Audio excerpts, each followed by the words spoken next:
Are you tired of Microsoft Edge constantly forcing you to use Bing every single time you search for something? In fact, it is the number one reason people abandon this great browser. But don't worry, in this quick video I will show you how to completely change your default search engine to Google in less than 60 seconds. Let us get right into it.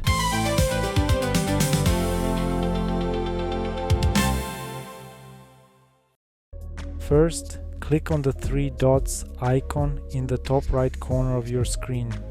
From the drop-down menu, go ahead and select Settings. Once you are in the Settings menu, look at the left sidebar and click on Privacy, Search and Services.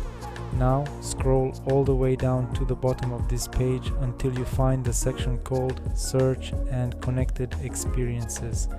Right under this section, click on Address Bar and Search.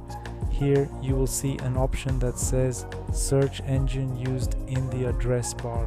Simply change it from Bing to Google and you are completely done. Therefore, from now on, whenever you type anything into your address bar, it will instantly search through Google. Thank you so much for watching. If this quick fix helped you out, please drop a like, subscribe to the channel, and I will see you in the next one.